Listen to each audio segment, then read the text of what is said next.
What's up, ladies and gentlemen, boys and girls around the world? I would like to welcome you back to the Real Talk with Zuby podcast.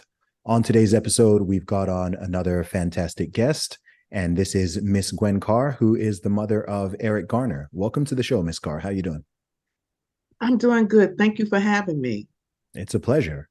So I've done a very brief intro there, but for people who are not familiar with who you are and your work, please let us know a little bit more about you. Oh, sure.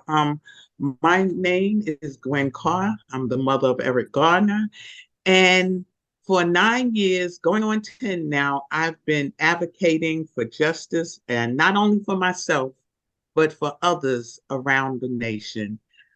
There's so many other mothers who have never got any type of recognition once their loved one was murdered. And I try to share my platform with them. And so now I just go different places. I speak. I go to colleges. I go to community centers. I go out of state. We go to people's events and we speak. So not only that, we also try to love on the mothers. We try to encourage them, embrace them, because all mothers are not at the same place. Some are very, very vulnerable. Some are in the hospital after the terrible episode. Some are on strong medication, and we try to advise against that.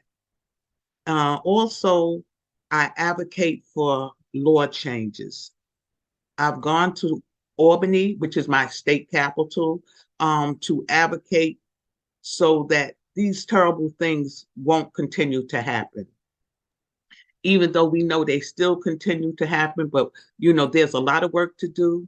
And I'm really trying to do my part. I'm trying to uplift my son's name. I'm trying to tell the world who he was or who he is to me. So I know that there are so many others out there who have joined me and who would like to join me. And we, as a whole, I think we could get this work done. I hear that. Well, my condolences. I know that it's been many years, but I know that the pain will still be there. So while I've got you here and I'm speaking to you, I would like to extend my condolences. I remember I was in the UK when that happened, and it didn't just make American news, it made international news. So I do remember seeing that. For my listeners who may not be familiar with the situation and might not know what we are actually talking about, because I have listeners all over the world, can you just give them a little bit of background info as to what actually happened? Yes, that day, when I got news that my son had a confrontation with the police officer, I didn't know what to think or what to do. I just got so anxious till I knew I had to get home. I called my husband. He came to the job and picked me up because I was working for New York City Transit Authority as a train operator. So when he got there and I was asking him, did he hear anything? What was going on? He first tried to tell me, no, we're going to go home and we're going to see. But he had already known that the police officer had choked my son to death. And as the news kept developing, I found out that Eric was down on the ground saying, I can't breathe. 11 times he said, I can't breathe. But the disconcerted officers decided to take his life anyway. And even though, he was down on the ground helpless, other police officers pounced on him on that hot ground that day. They waved off the EMS. They would not even let the EMS try to save him. This went viral. Everybody on the planet, I think, seen that video. And for me, myself, I could never look at that video in its entirety. It was so disturbing to me. Even if I go in a room and someone is playing it, I had to leave the room or ask them to cut it off. And even in my home, we would turn away from the news stations because it was too traumatizing for me. Mm. And I just said, after that, I was in such a dark place. But then I decided to get up out of that dark place and turn my mourning into a movement and my sorrow into a strategy. So that's why I'm on this battlefield for justice. And I'm going to keep on this battlefield for as long as I have breath in my body. And I urge everyone to never give up when these things happen. We never know when these things are going to happen. We never think it's going to come knocking on our door. But when it does, we have to be prepared. Or we don't, I'll say if it does, we do not want it. But we know in the Black community, this happens over and over and over again. Yeah, I hear that. And I feel bad even having you recollect that because it must bring up so many Mm. awful memories. Yes, it does. It does. I can understand that. Mm-hmm. In terms of the aftermath, in terms of everything that's been taken place over the last almost a decade at this point, what are some of the things that you have been specifically campaigning for, and what has been the result of that? What changes have been made?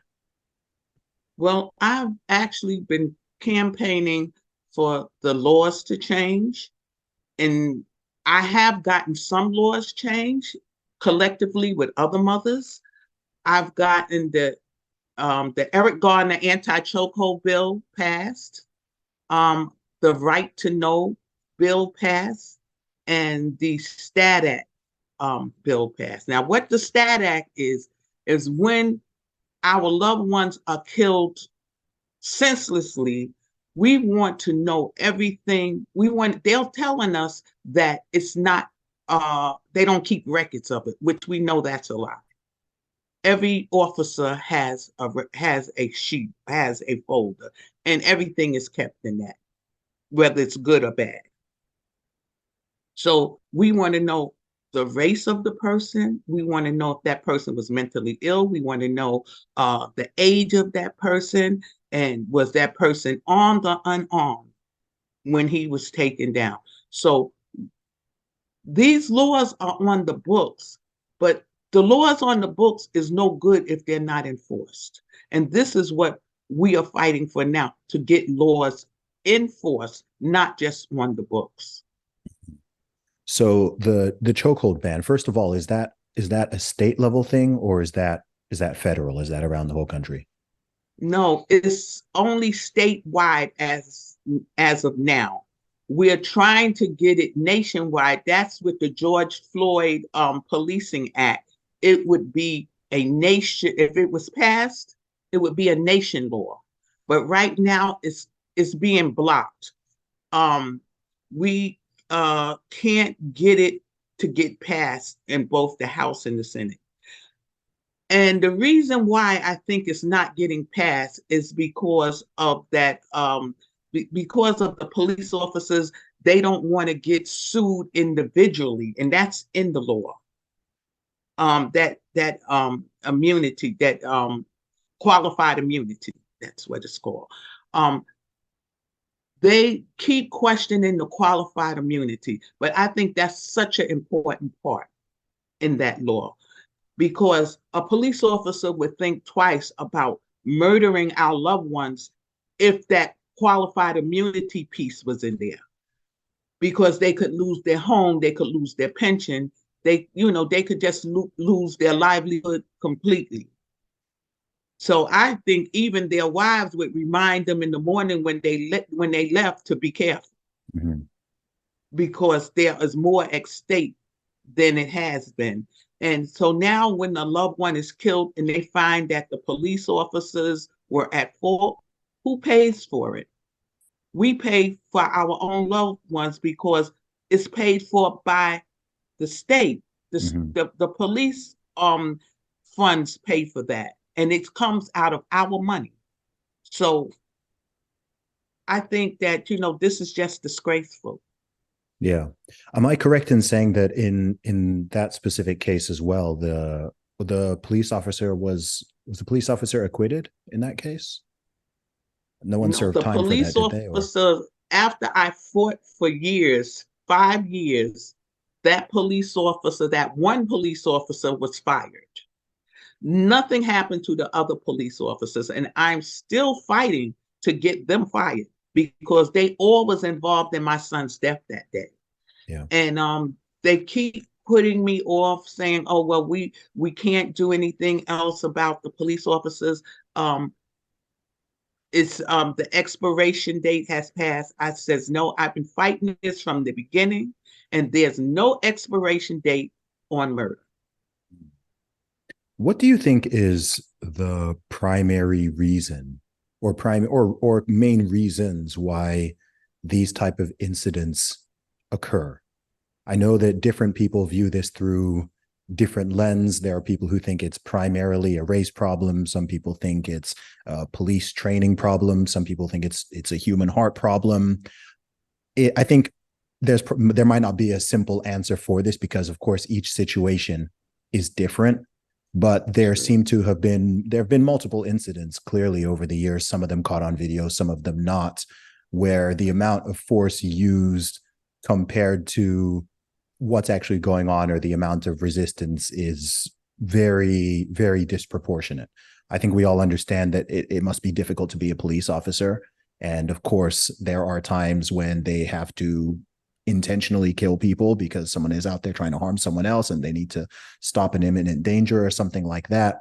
But then we've all also seen these situations where, as I said, it's very disproportionate and someone is very seriously injured, if not killed unnecessarily. So what do you think is driving that? What do you think is at the heart of the problem? Well, I think the heart of the problem is the system, is that deep-seated racism that dates back to slavery. And it has come up through the generations, and they think this is the right thing to do.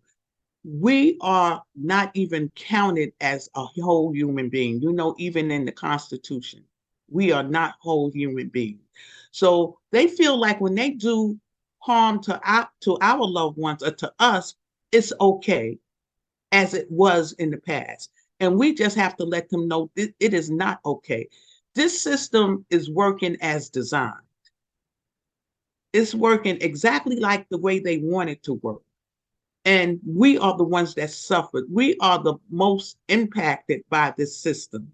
And the only way we're going to correct this system, I think we have to tear it down and build it up again because it's not working for us.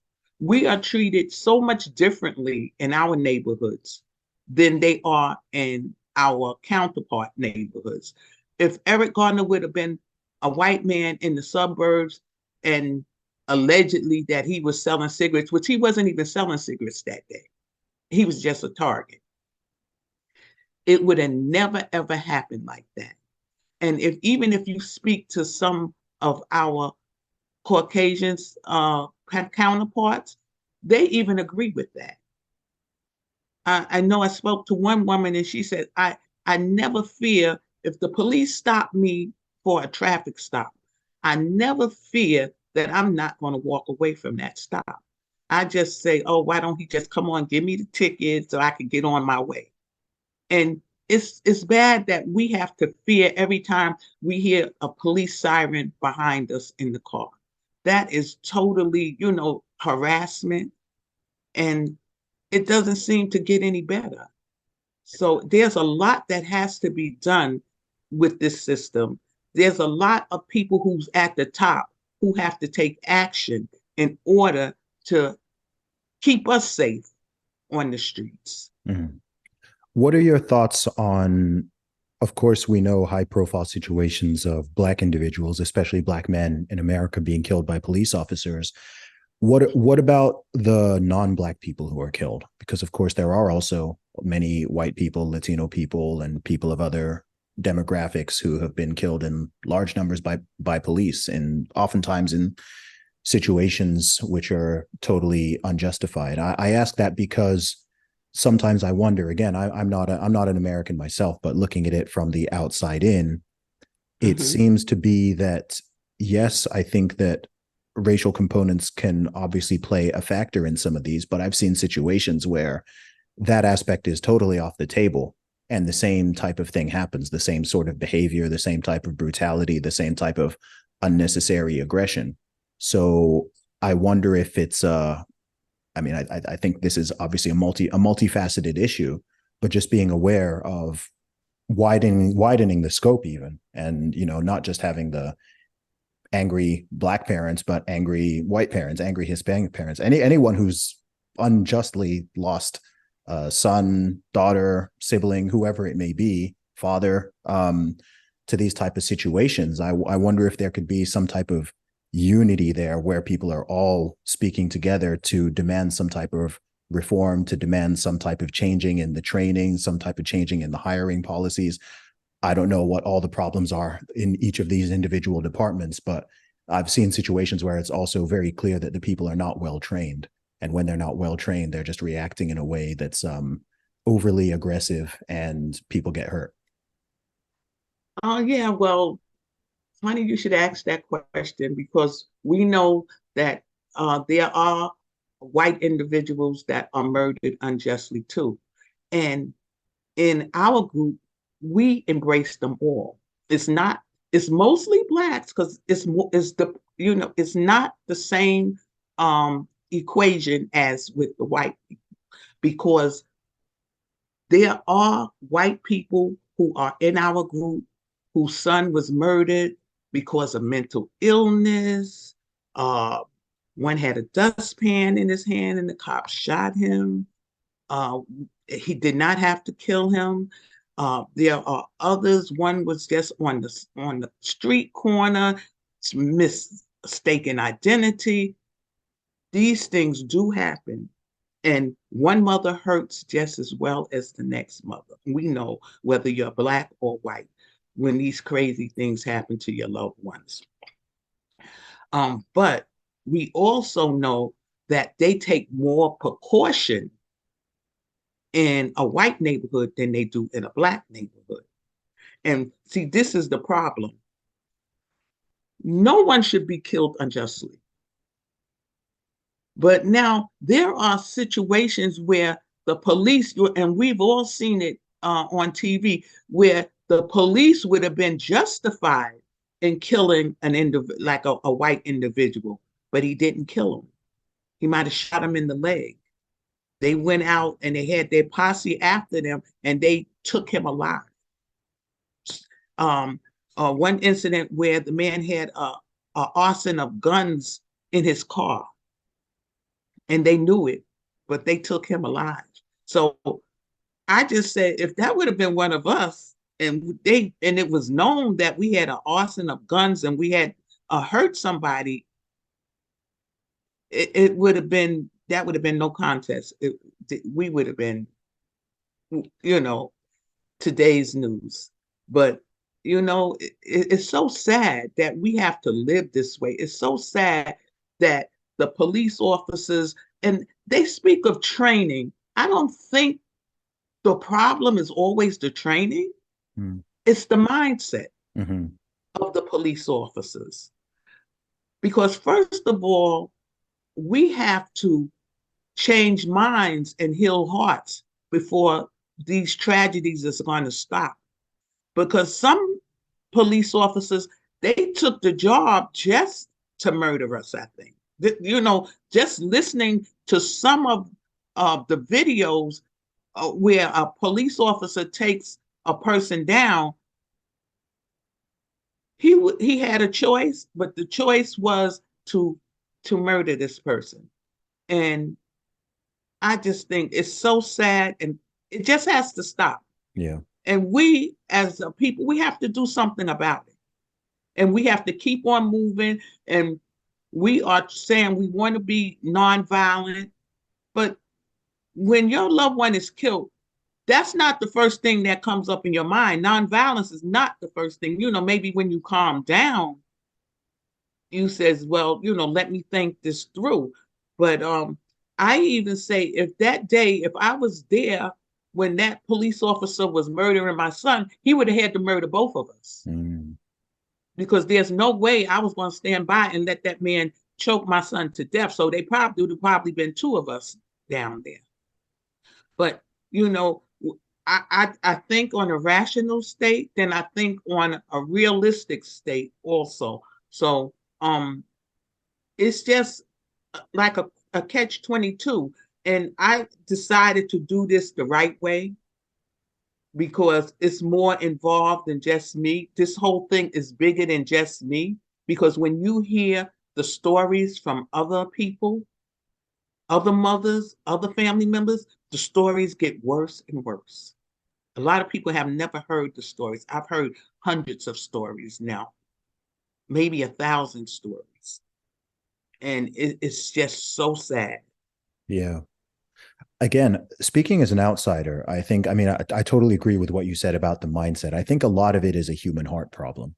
I Mm-hmm, think the mindset and the human heart, the sad thing is there are individuals in every demographic, every career, every sector, whatever. There are people out there who have bad hearts and who do not value human life.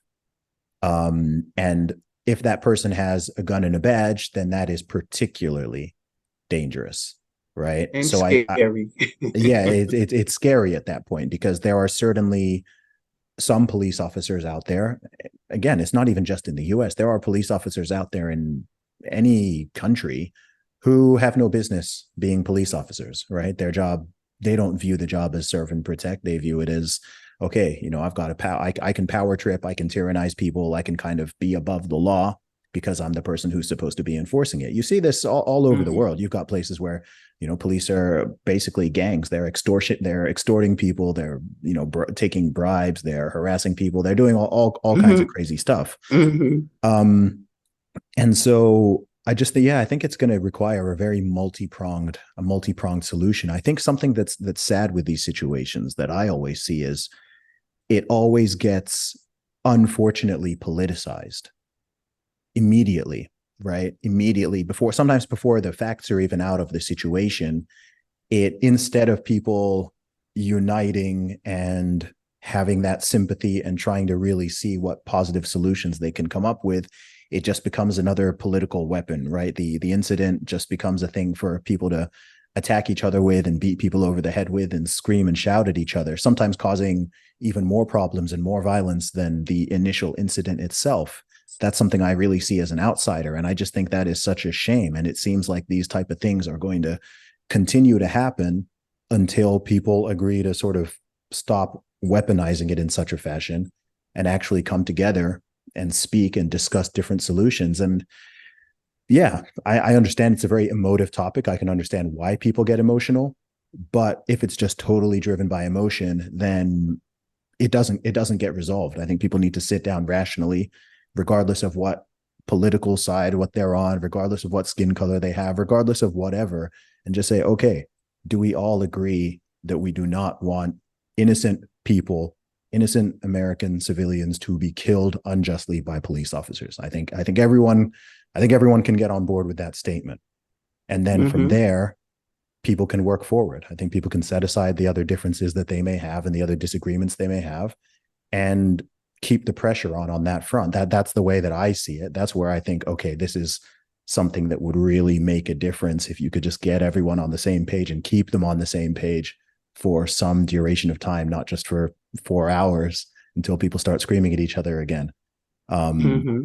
yeah, because these situations, it's frustrating. It's frustrating. It's Yes. the same when you get these sort of situations where you have these mass shooters going out and stuff, right? And again, instead of people coming together and trying to find a real solution, even if they might disagree on what the potential solutions are, again, it just gets weaponized. It becomes a political cudgel, and this side is throwing it at that side's blaming that side.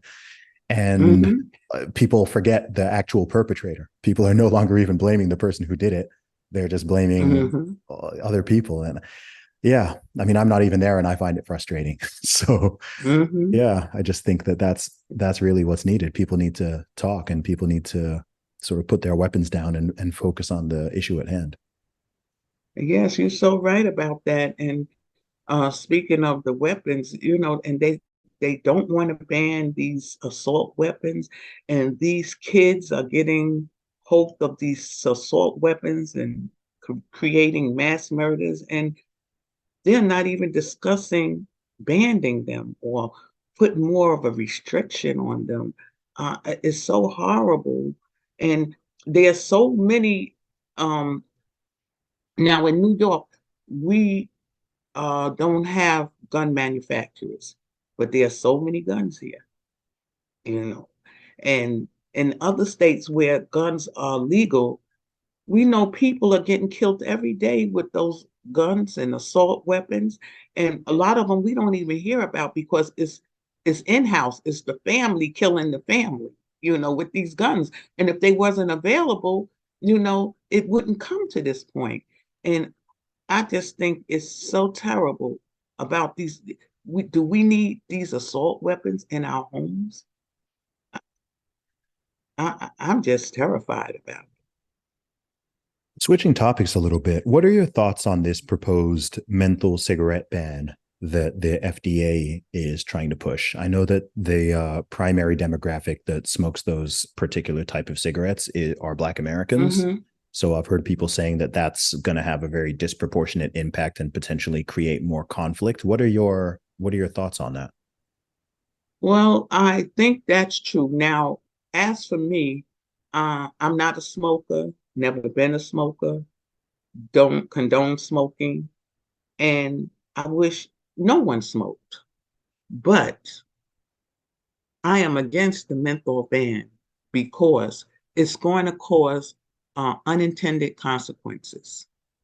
Now, the medical profession is saying, oh, it's not going to involve law enforcement, but we know it is.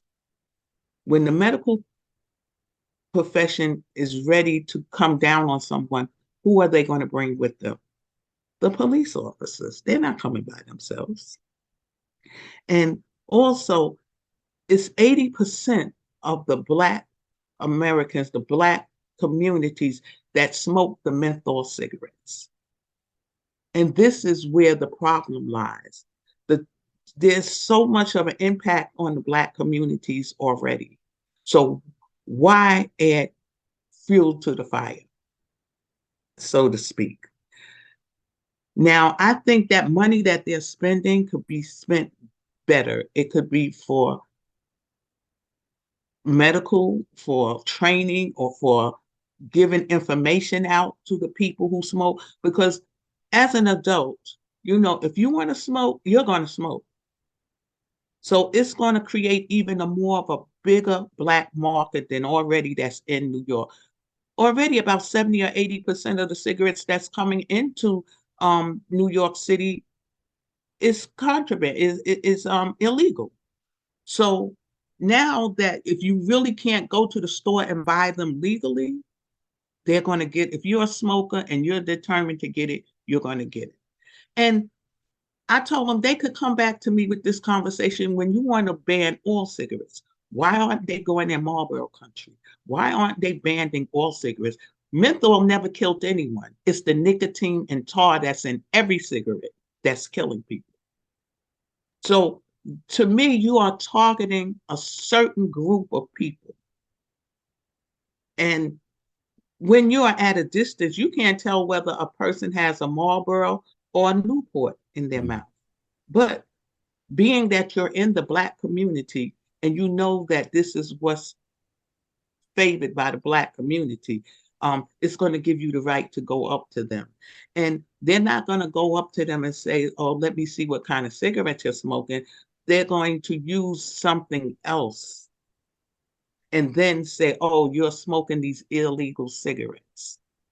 I'm just totally, totally against them banning them for the safety of the people, not the medical. The medical reason is very valid, but ban all the cigarettes, not Mm. just the menthol cigarettes. No, don't do a menthol ban. Is I the think it's claim dangerous for people.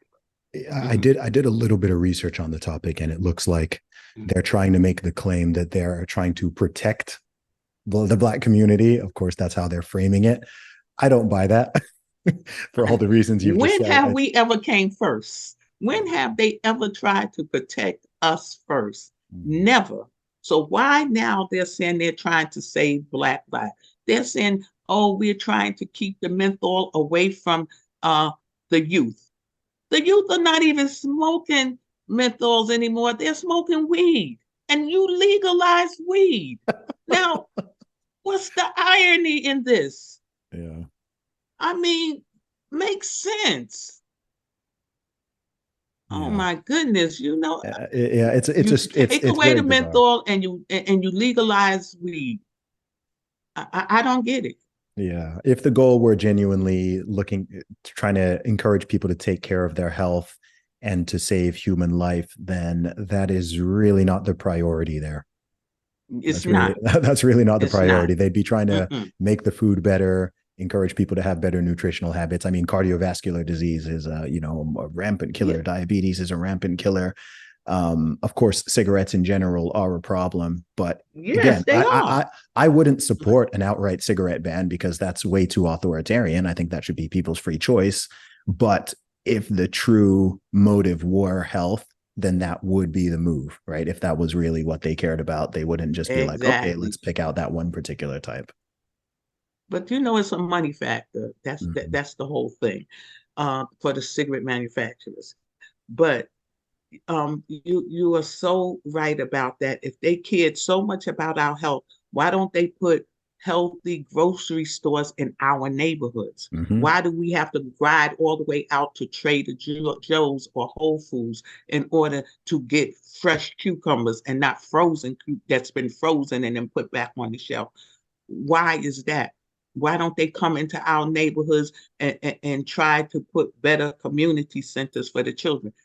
This would be bettering the neighborhood, for a better life for the people in the neighborhood. But they're not doing that. Only thing they're talking about is the cigarette ban, the menthol ban. And but they're not even talking to the other people who don't smoke menthols. This I have a problem with that.